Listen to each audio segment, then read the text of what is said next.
Bienvenidos a un nuevo evento virtual de la Escuela de la Lengua Española Momotombo. Les saluda Rosa Mayrena Uriarte, directora académica de esta institución, cuya finalidad es compartir con la comunidad internacional el patrimonio lingüístico y cultural hispánico. En conmemoración de la Semana de la Lengua Materna, en esta ocasión tenemos la presentación del libro Las palabras compuestas en la lengua aymara a cargo del maestro Marco Antonio Lobón Cueva, quien es lingüista y politólogo, es magíster en lingüística por la Pontificia Universidad Católica del Perú. Ha realizado también estudios de especialización en el máster de lingüística y lexicografía hispánica de la Escuela de Lexicografía Hispánica de la Asociación de Academias de la Lengua Española y la Universidad de León en España. Es uno de los autores del Diccionario de Peruanismo. También es miembro del equipo de consultas de la Academia Peruana de la Lengua. Marco Lobón es maestro, enseña los cursos sobre lenguaje y gramática, didáctica del texto, redacción académica, español como segunda lengua o lengua extranjera. También imparte las asignaturas de realidad internacional, ecología política, geopolítica en la Universidad Nacional Mayor de San Marcos y en la PUCP, así como en la UPC. También en la Fundación de la Academia Diplomática del Perú. Actualmente es candidato a doctor en lingüística por la PUCP y algunas de las publicaciones destacadas del maestro Marco Lobón son Peruanismo en la obra literaria de Mario Vargas Llosa, El léxico del robo en el habla peruana, El ciudadano amazónico en el discurso oficial, El legado lingüístico del fujimorismo, Los términos de la crisis venezolana, Término gastronómico y su influencia en el español peruano, La sexualidad en el habla peruana, Una aproximación semántico-cognitiva, Análisis crítico del discurso lexicográfico, un examen a la historia de las lenguas andinas en el diccionario de la RAE, también el artículo ¿Quién tiene el derecho a opinar sobre política lingüística en el Perú? Un análisis crítico del discurso, enseñanza de la lengua vernácula como segunda lengua, lenguas indígenas peruanas en el estado de L2, la enseñanza de la lengua indígena y el desarrollo de la interculturalidad en las horas de clase de lengua nativa como L1 y L2 en el Perú. Muchísimas gracias, mi estimado Marco, por aceptar la invitación a presentar tu libro en este espacio virtual de la Escuela de la Lengua Española Momotombo. Nos complace poder difundir esta lengua y sobre todo el aporte que ha estado proporcionando con esta publicación que es apoyada por tu academia, la Academia Peruana de la Lengua. Buenas noches, Rosa, Mayrena. Buenas noches con todo este público. Un grato momento, pues, de acompañarlos y poder explicarles un poco en qué consiste el libro elaborado, ¿no? Muy bien, entonces, yo quería compartir alguna imagen antes eh, sobre el Perú, ¿no? Si bien es cierto que el título del libro es Las palabras compuestas en la lengua aymara, la investigación que la realizo está sobre la base de los datos del Perú, es decir, de los hablantes aymaras del Perú. El Perú, como ven ahí en el mapa, en el que dice región aymara en América, en Sudamérica, el país de color amarillo es el Perú. En el mapa, donde aparece rojito o marcado con rojo, es Lima, la capital del Perú. El Perú es un país centralista, quiere decir que todos sus organismos, desde el Palacio de Gobierno, el Congreso, ministerios, medios de comunicación y casi todo transporte llegan a Lima, todo está como centralizado. Mientras que las partes del sur, digamos, tienen menor presencia de transporte, comunicaciones. Hay zonas urbanas, sí, pero no es tanto como la zona central que es Lima. Los aymaras se ubican en la zona sur del Perú y hay aymaras en Perú, hay aymaras en el norte de Chile, hay aymaras digamos, en Bolivia, no toda Bolivia, pero sí en gran parte de Bolivia, sobre todo la que limita con Perú, Chile y el norte de Argentina. Están pues en 4 países, ¿sí? En 4 países. Sin embargo, hay aymaras pues en cualquier parte del mundo se han migrado, ¿no? Tanto también que pueden haber migrado a zonas de Lima o norte del Perú. Pero básicamente por su geografía se ubican en esta zona, ¿no? Comparado con Nicaragua, pues ¿no? Nicaragua pues es un país más bien de Centroamérica, ¿no? El Perú es un país de Sudamérica. Pueden tener, digamos, parecidos en términos geográficos por tener lagos, flora, diversidad de lenguas indígenas también y hablantes indígenas, ¿no? Pero el Perú, pues, digamos, está más alejado, pero estamos en la zona sudamericana, ¿no? En la zona sudamericana. Aparentemente el Perú es un país tropical, pero por la corriente del Humboldt no llueve mucho acá porque las aguas se enfrían, y pues nos conocemos como un país subtropical. Yo quería presentarles primero dónde nos ubicamos. Entonces estamos ubicados aquí en el Perú, ¿no? Y desde ahí les estoy a ustedes hablando, ¿no? Entonces voy a pasar ahora a presentar el libro, ¿no? Este libro pues que se titula Las palabras compuestas en la lengua aymara, ¿no?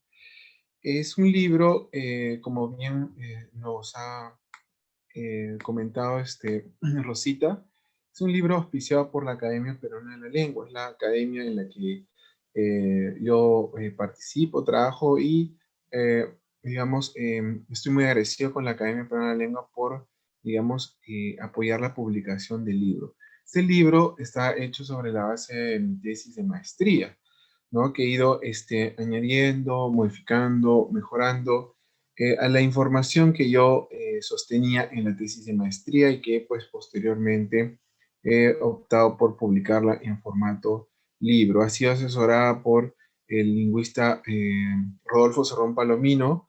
Es un lingüista muy reconocido en el ámbito de la lingüística andina, pues él conoce lenguas como el quechua, el aymara, chipaya, ¿no? Puquina, que son las lenguas andinas presentes en el Perú, vivas todavía, ¿no? Las extintas también, han habido extintas como la lengua mochica y otras, ¿no? Perú es pues un país donde ha habido mucha diversidad de lenguas, pero frente a la presencia, bueno, a la llegada de los españoles, desaparecieron ciertos pueblos, algunas lenguas terminaron por modificarse, tanto que puede existir una mixtura con el español, ¿no? Y otras se encuentran todavía en supervivencia, pero en situación diglósica, ¿no? Muchos de los hablantes de lenguas originarias abandonan la suya a favor del castellano, porque pues consideran que el castellano es una lengua de prestigio, ¿no? Frente a las lenguas originarias. En el Perú hay unas 37 lenguas originarias, ¿sí? A un poco más, a 40. Es un número, pues, es el rango que se maneja para el Perú, ¿no? Hay también hablantes, pero hay también etnias que no poseen una lengua originaria, pero en algún momento tuvieron una lengua originaria y ya se perdió. Es el caso de los uros, está en revitalización el caso de los cucamas, ¿no? Y esas son las características generales del Perú. Bueno, vamos a ver el índice, ¿no? Que después me va a guiar en poder hablar o poder explicarles en qué consiste el libro, ¿no? Eh, mi intención, pues, con el libro, las palabras compuestas en la lengua aymara, era la siguiente, ¿no? Muchos había estudiado el castellano y las lenguas, digamos, europeas, ¿no? O anglosajonas, y se han sostenido que son lenguas que presentan palabras simples, derivadas, compuestas, eh, pero pues con respecto a las lenguas andinas, eh, había una omisión, ¿no?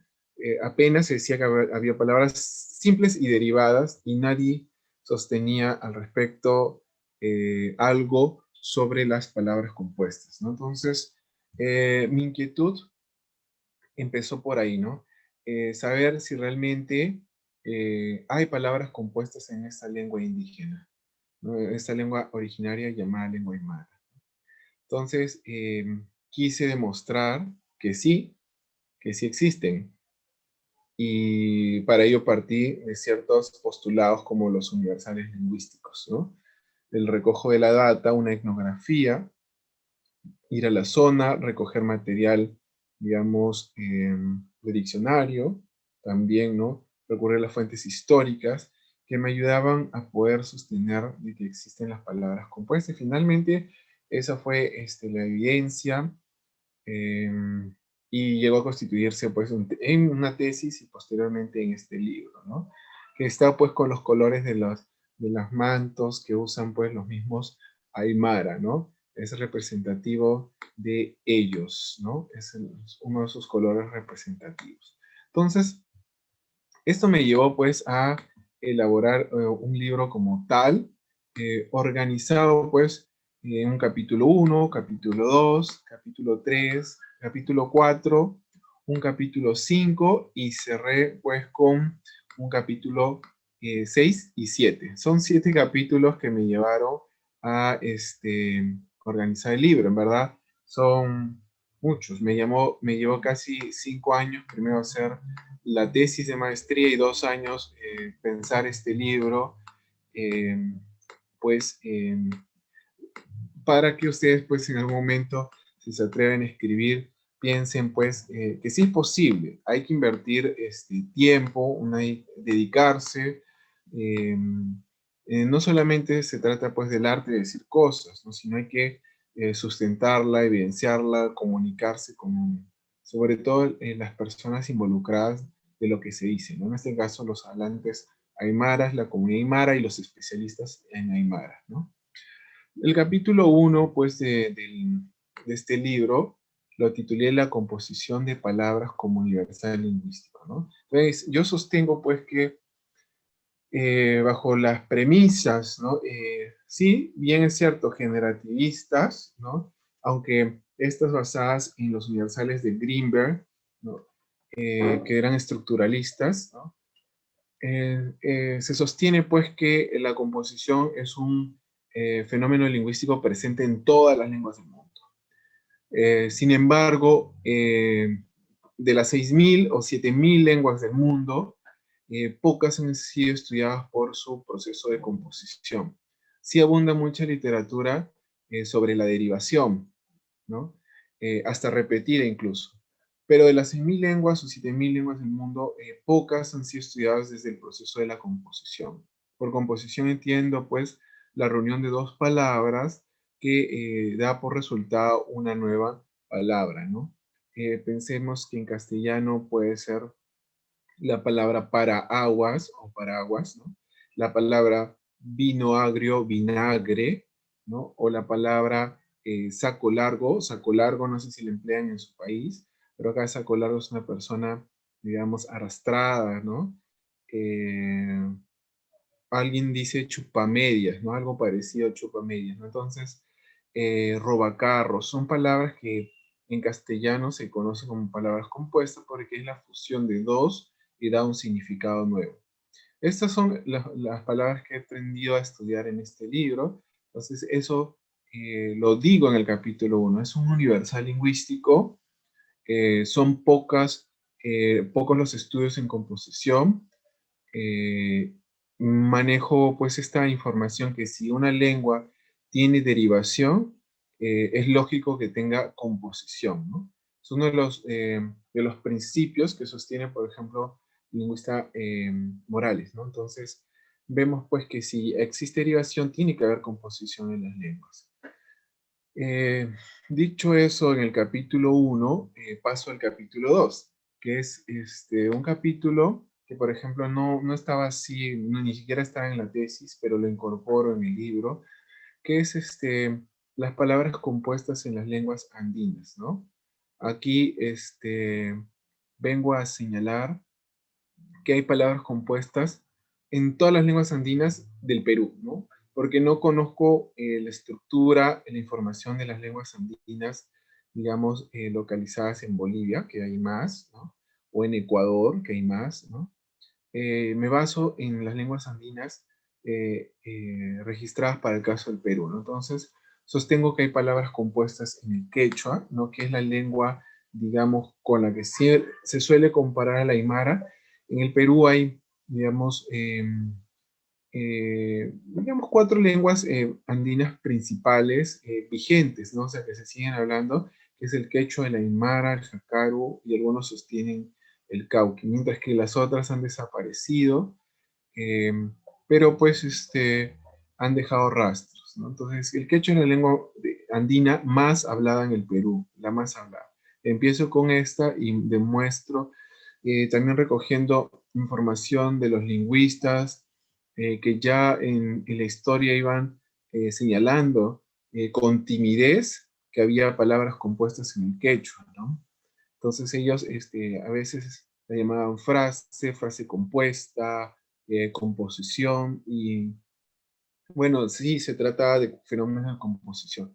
No hay un estudio hasta ahora detenido sobre el quechua, ni lo había sobre la aymara. Por ejemplo, este es uno de los estudios en el que pues, se dedica a la investigación de la composición de la aymara. Así, señalo también para el caso del chipaya, es otra lengua andina, sureña. No se ubica esta sí y tanto solo en la bahía de Puno, pero más allá está en Bolivia el chipaya y también presenta palabras compuestas. Lo señalo y presento los testimonios a partir de la información lingüística ofrecida por el lingüista Rodolfo Sorrón Palomino, ¿no? El uro ya es una lengua que no se habla, ¿no? No se habla en el Perú ni en ninguna parte del mundo, desapareció, pero la evidencia escrita, ¿no es cierto?, única, muestra pues que habían palabras compuestas en esta lengua andina. Lo mismo que el puquina ya no existe, nadie habla puquina, hasta lo que se sabe ya desaparecieron los hablantes, aunque se dice que hasta 1900 parecía que por ahí había alguno, pero bueno, los testimonios escritos muestran que habían palabras compuestas, ¿no? Y las dos variedades de la aymara, aymara central, llamada jacaru, ¿no? Y aymara sureño, el que estoy tratando en este tesis. Entonces, este capítulo 2 me lleva a decirles al público, pues, que existen palabras compuestas en las lenguas andinas. Se había subvalorado, o sea, siempre se ha solido pensar que las lenguas amerindias no presentan los fenómenos lingüísticos dados en los universales o en las descripciones generales, ¿no? Las lenguas amerindias siempre se han visto como subvaloradas, ¿no? O deficitarias o incompletas. Entonces yo lo que hago acá es mostrar que las lenguas amerindias andinas sí presentan palabras compuestas. El capítulo 3 es un capítulo de presentación, es un capítulo general en el que pues comento quiénes son los aymaras, o sea, los hablantes de estos datos que yo recojo, ¿no? Dónde se localizan, vimos temprano el mapa, y señalo pues cómo es la lengua. Es una lengua aglutinante, ¿no? Con eh, tres, digamos, vocales, más de 19 consonantes, sobre todo aspiradas. La lengua aymara se caracteriza por tener sonidos como ta, pa, ka, que no se escuchan en castellano. Ya es una lengua que tiene consonantes aspiradas y glotalizadas, ¿no? Es una de las lenguas únicas también que presenta esto, ¿no? Señalo que posee más entre 300.000 a 600.000 hablantes según los censos. Algunos creen que han aumentado, otros creen que han bajado, pero sigue siendo ese rango de número de hablantes, ¿no? Y bueno, también señalo su morfosintaxis, cómo se unen las palabras, ¿no? Y es una lengua, sobre todo, que ubica los núcleos en la parte final de la palabra, ¿no? Es una lengua S o B, sujeto, objeto, verbo. El verbo suele ubicarse en la parte final. Entonces ese capítulo de presentación me lleva al cuarto, que es pues, prácticamente ya mi motivo de estudio. Este cuarto capítulo es uno de los más largos, ¿no? Porque acá tengo que empezar señalando qué es la composición, cómo interpreto sobre la base de los lingüistas qué es la composición, porque ha habido teorías sobre la existencia de palabras compuestas. ¿Qué son las palabras compuestas? Entonces yo asumo en este libro que es la reunión de dos lexemas o dos palabras que dan paso a una nueva. Y los diferencio de otro fenómeno que es las frases, ¿no? O los enunciados. Entonces para eso paso en este capítulo a hablar de los criterios de reconocimiento de una palabra compuesta. Entonces, porque yo tengo que decir que en el Aymara hay palabras compuestas. Y como tengo que decir que hay palabras compuestas, tengo que caracterizar este fenómeno. ¿Cómo es en Aymara? Entonces, primero tengo que sostener que hay criterios que me van a permitir caracterizar la palabra, reconocer la palabra. Entonces, voy a sostener, por ejemplo, que hay un significado propio, independiente, pues, de los significados de los lexemas. Ese es el criterio semántico que manejo. Hay palabras opacas, como en castellano igual. Uno no sabe, por ejemplo, que vinagre es vino agrio, ¿no? En su momento. No hay palabras así en Aymara, que fueron pues dos, han unido y se ha perdido esa carga o esa separación, ese reconocimiento, cuando sí son nítidas, son pues unidades conceptuales, ¿no? Son bien claras, ¿no? Como robacasas, robamaridos, ¿no? Que en Aymara también se presenta. Luego paso al criterio fonológico y de acuerdo pues a las teorías lingüísticas, las palabras compuestas se caracterizan por tener un acento, ¿no? Un patrón acentual y por procesos fonológicos que suceden, ¿no? No solo el patrón acentual, sino también procesos fonológicos que hacen que las palabras se unan, ¿no? Como eh, no sé, pues, eh, que se unan dos palabras y que pase un fenómeno lingüístico entre estas dos, ¿no? Eh, a veces, pues, puede alterar una vocal en esta fusión, ¿no? Como sucede en el Aymara, ¿no? Estoy pensando en el español, si hay procesos fonológicos cuando se unen dos palabras. eh, por ejemplo, esto es cuando sostienen eh, que aparece una I en puerquilargo o algo así, ¿no? Cuando fusionan dos palabras y aparece un fenómeno fonológico en medio de estas dos, ¿no? Que hace pues que, que terminen juntándose, ¿no? Bien. Luego sostengo los criterios sintácticos, pues que me dicen cómo es una palabra compuesta. Por ejemplo, está el criterio imposible de extraer uno de los constituyentes. Por ejemplo, si yo le quito un constituyente a la palabra compuesta, ya no significa eso, ¿no? Imagínense que a la palabra eh, eh, sí, rompemuelle. No sé si existe rompemuelle, pero le quito la palabra muelle y queda rompe, uno no entiende qué quiere decir, ¿no? Entonces, no se puede extraer, quitarle un constituyente, pues porque ya está fusionado. O intercambiar, por ejemplo, la posición de los constituyentes. Es imposible, ¿no? Guardabosques. No puedes decir bosque guarda. Si lo intercambias, no, la palabra compuesta ya no existe, ¿no? Entonces es imposible intercambiar los constituyentes. Lo mismo, hay una imposibilidad de insertar elementos en el interior del compuesto. Uno no puede incluir un elemento dentro del compuesto, porque si no, pues se disuelve, ¿no? Eh, no se puede, ¿no? Imagínense, pues, que, no sé, a 100 pies, se diga 100 de pies, no, no se puede incluir algo al interior del compuesto, se interrumpe, deja de existir, ¿no?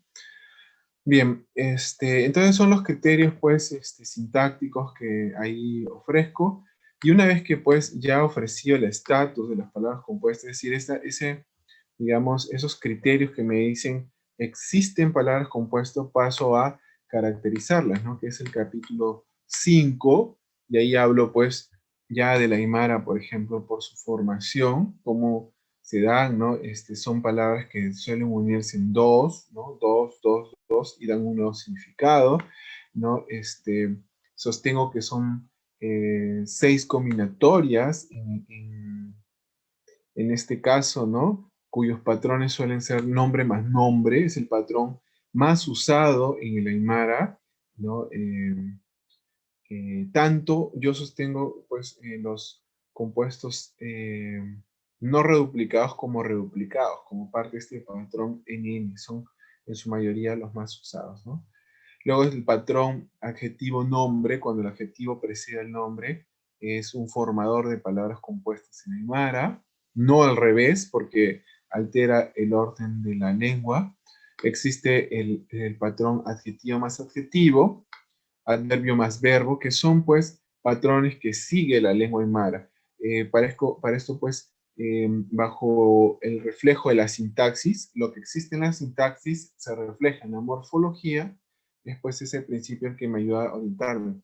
¿Y por qué lo repito? Porque hay lingüistas que para el quechua u otras lenguas van a sostener patrones, todos los patrones para formar palabras, pero no respetan la estructura de la lengua. Entonces yo más bien sigo el patrón de la estructura de la lengua y digo, no, son pocos, no son tantos las caracterizaciones, porque hay algunos que han querido ver, ¿no es cierto? Han querido ver 15, 16 tipos de combinatorias. Yo en la tesis y en este libro sostengo solo 6 patrones para el caso de la Aymara. No más, ¿no? Y así pues empiezo a caracterizar, ¿no? El núcleo de los compuestos aymaras suele estar al lado derecho, ¿no? Suele estar al lado derecho. Hay lenguas que lo ubican al lado izquierdo, ¿no? Yo hablo del lado derecho, pero a la vez hablo de compuestos endocéntricos y exocéntricos, ¿no? Endocéntricos cuando tiene un núcleo claro y exocéntricos cuando el núcleo no está dentro de la palabra, ¿no? Eh, Como le decía esto de eh, chupamedias, ¿no? No significa que alguien le chupa la media, ¿no? O sea, significa que alguien es una persona, pues, sobona, ¿no? ¿No? Ya, entonces el núcleo no está específicamente dentro, pues, de los dos, ¿no? Sino que es una cosa más externa, ¿no? Y pues hablo pues de que hay compuestos coordinativos cuando se unen con la idea de una I, ¿no? Semánticamente se unen por la idea de una I. Subordinativos cuando vemos que está supeditando uno al otro, ¿no? Hablo de los patrones de motivación. Hay motivaciones semánticas como compuestos que siguen las metáforas. Entonces, por una cuestión metafórica se crean palabras en aymara o por cuestiones antonímicas se crean palabras en aymara, ¿no? Por ejemplo, aquí se junta hermano mayor con hermano menor para referir a hermanos, ¿no? O mujer, hombre significa pareja, ¿no? Entonces, las oposiciones llamados aquí como compuestos antonímicos, dan una nueva palabra, ¿no? Luego también hay motivaciones fonéticas, por ejemplo, siguen a las onomatopeyas. Eh, por ejemplo, este liqui que es un ave, un centinela, un ave, está pues creado bajo la onomatopeya, porque el ave dice liqui, entonces ha escuchado ese sonido y se ha creado la palabra compuesta de algunas aves, ¿no? De esta manera, ¿no? Hay palabras compuestas que se basan en la onomatopeya, ¿no? Y bueno, también hablo de los compuestos lexicalizados y gramaticalizados, ¿no? Estos pues que han ido perdiendo su transparencia, ¿no? Uno no sabe por qué llegaron a ser así. Y sobre todo en la toponimia, en la antroponimia, ¿no? Donde se encuentra lexicalizado, uno no sabe a veces por qué se apellida de tal manera, pero pues con el tiempo se han lexicalizado los fenómenos, ¿no? Bien, y luego en el capítulo 6 pues comento sobre la base de los anteriores capítulos, defiendo la hipótesis que las reduplicaciones, en el caso de la Aymara, son palabras compuestas. Entonces yo digo que las reduplicaciones son casos de composición, ¿no? Y así pues, voy a señalar que también las reduplicaciones como palabras compuestas poseen un solo significado, un solo acento y tienen cohesión sintáctica como cualquier compuesto, ¿no? Semánticamente veo que hay reduplicaciones que refieren a la forma, a la intensidad, a la cantidad, a la calidad, ¿no? Que son los compuestos, pues, que voy a sostener en las reduplicaciones. Y Una vez que termino con defender la hipótesis que las replicaciones son compuestos en Aymara, ¿sí? Paso al último capítulo, ¿no? Con el que cierro el libro también, y lo llamo la productividad del proceso de composición en Aymara, ¿no? Em, Cuando revisaba los datos me daba cuenta que las palabras compuestas son abundantes en ciertos campos. Podrían llamarlos campos semánticos, áreas de producción, pero veo pues que hay más compuestos en, digamos, la toponimia, ¿no? Nombres de lugares, abundan, ¿no? Los topónimos, en los apellidos, ¿no? La antroponimia, en la fitonimia también, nombres de, digamos que acá tenemos sonimia de animales, ¿no? Fitonimia plantas, danzas. Hay muchos compuestos cuando referimos a expresiones del tiempo, los colores, a las enfermedades, la anatomía, los números, ¿no? Y también cuando se han creado neologismos, sobre todo por parte del Ministerio de Educación, para palabras como diccionario, mapa, región, país, se han ido creando neologismos, ¿no? Que el Ministerio de Educación ha pedido que se escriba en lengua aymara, entonces se ha optado por crear palabras compuestas, ¿no? Y son también un ejemplo de donde aparecen, es un ámbito también, digamos, rico, productivo, ¿no? En los números, yo defiendo que en los números, por las hipótesis que manejo en el libro, son también palabras compuestas, ¿no? Los números, ¿no? Hay números lexicalizados como 7, 8, 9, como quinzacalco, que significa pues 8, es 3 más 5, significa 8. Todos los hablantes ven como una sola palabra, quinzacalco. Pero así como hay números lexicalizados en Aymara, también sostengo que todos estos numerales como, digamos, 20, que en Aymara es pues 2 por 10, digamos, significa 20, son también palabras compuestas. Es una lengua muy interesante, pues porque me ayuda a sostener que los números son palabras compuestas, ¿no? Hago una tipología final de las palabras compuestas en Aymara y sostengo que esta lengua, eh, a diferencia de otras, para decir, ¿no? Es una lengua de base nominal. Es decir, que los compuestos creados son casi nombres, todos nombres. No he encontrado compuestos verbales, por ejemplo. No es como el castellano que yo puedo tener compuestos verbales. No he encontrado ningún caso de compuestos verbales. Entonces, considero que los compuestos nombre más nombre o adjetivo más adjetivo, o sea, los compuestos adjetivales o adverbiales incluso, los asumo como parte de los compuestos nominales. Y digo que es una lengua de tipología nominal. Y con eso, pues, digamos, termino el libro.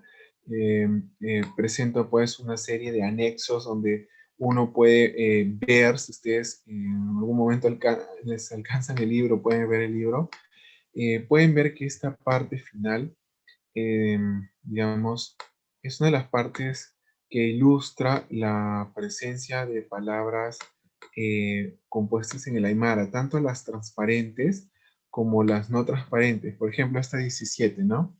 Que es Anu Chapi, ¿no? Está de aquí. Eh, Señalo, pues, cuál es su pronunciación. Soy sistemático en esto. Presento su fonología. El significado, que es pues es una planta, ¿no? La conocen como amor seco o arrancamoños, ¿no? De categoría sintáctica nominal, es un compuesto exocéntrico. Utilizo todas las expresiones de la tesis en el área de la botánica, ¿no? En el área de la botánica. Ujú. Eh, Digo acá que es una palabra simple, compuesta por anu, que es perro, chapi, que es espina. Entonces, perro y espina han dado como, pues, palabra compuesta amor seco, ¿no? Entonces, es una manera de atestiguar la presencia de palabras aymaras, ¿no? Esta, pues, que es muy oscura, ¿no? Como perro con espina dan por significado total una planta, ¿no? Que se conoce como amor seco, ¿no? También, por ejemplo, esto, eh, anu hinchu, ¿no? Vemos pues que anu significa perro, ¿no? Hinchu, oreja. Es como decir oreja del perro, ¿no? Igual es una planta, ¿no? Es una planta que pues está presente, ¿no? Está presente en el mundo aymara, ¿no? En este mundo andino, ¿no? Y así voy presentando otras palabras, ¿no? Como characuchu, ¿no? Que significa ingle o pubis, ¿no? Chara es muslo, ¿sí? Pierna, y cuchu es rincón, es como rincón del muslo y da por significado final pubis o ingle, ¿no? Y así se han ido formando palabras, como le decía, incluso del tiempo. Chikaruma, miren acá hay un fenómeno fonológico, se unen dos vocales, ¿no? Se fusionan dos vocales, chica, aruma, para dar paso a una sola chikaruma, que termina por significar medianoche, ¿no? La medianoche, compuesto por chica, medio y aruma, noche, ¿no? Es un compuesto transparente, pero fonológicamente se fusiona a tal grado que se ve como una palabra, ¿no? Las expresiones temporales en Aymara son de este caso, de este tipo, ¿no? Y pues vemos acá también Chuima Chakata, ¿no? Que significa olvidadizo, ¿no? Chuima es corazón, Chuima significa corazón, ¿no? Y Chakata significa perdido, ¿no? Chakata significa perdido y da pues como este significado final, pues olvidadizo, ¿no? Muy bien. Pero esos son los casos que quería presentarles finales para que se pueda ver, entender que digamos, el Aymara presenta palabras compuestas y es lo que quería mostrarles, ¿no? Bien, gracias. Ujú. Muchísimas gracias, Marco, por haber compartido con nosotros este trabajo tan minucioso que ha hecho, que no solamente pues, es de la parte de la composición, sino también que incluye, como bien lo mencionabas, la fonética, también por supuesto la parte semántica. Y considero, sin ánimos pues de ser tan exagerada porque realmente lo amerita. Quiero felicitarte y decir que este trabajo no solamente abona a la lingüística peruana, sino también a la humanidad, porque al estudiar una lengua nosotros no solamente estamos comprendiendo los significados de la palabra, sino también entendemos cómo el ser humano se va relacionando con su entorno, y por eso es que vos tenías pues una descripción tan detallada de los tipos de nombres, por ejemplo, en el ámbito de las toponimias, de los zoónimos y pues de las plantas también. Entonces es un libro muy completo, años de investigación, te felicito realmente y te agradezco por haber aceptado compartir con nosotros tu tiempo, sobre todo tu experiencia, que es un trabajo invaluable. Gracias y quiero también agradecer a todos los que nos acompañaron. En esta ocasión tuvimos gente que se conectó desde Colombia y por supuesto desde aquí de Nicaragua, y un saludo a tus compañeros, a todo el público de Perú también. Muchísimas gracias. Esperamos, Marco, poder contar en otra ocasión con alguna otra exposición de tu parte, porque vos has trabajado de la lingüística de distintos ámbitos, no solamente la lexicografía. También me gustaría más adelante en análisis del discurso, alguna propuesta que tengas. Así es, gracias por la siguiente invitación, ¿sí? Y la recibo sí, con mucho cariño también. Saludos a todos ustedes y remarco tus palabras, ¿no es cierto? Nos permite conocer e involucrarnos con seres humanos, ¿no? Se trata de hablantes, en este caso, que con el tiempo han ido pues exigiendo también que no sean tratados como un objeto de estudio, ¿no? Sino que también son parte de este aporte, es algo que ellos sienten, las palabras están vivas para ellos, son cosas con las que hacen cosas a diario, ¿no? Y Por eso prefieren llamarse hablantes de lenguas originarias a hablantes vernaculares o indígenas, que sienten que ya es despectivo esas palabras, ¿no? En Perú desde el 2017 con la ley de lenguas se lucha para que sean considerados como hablantes de lenguas originarias. Muchas gracias. Uh-huh. Muchas gracias y pueden seguirnos en nuestras redes sociales como Escuela de la Lengua Española. También pueden buscarnos en otras redes como el Facebook y el Instagram con la etiqueta Escuela de la Lengua Española. Muchas gracias.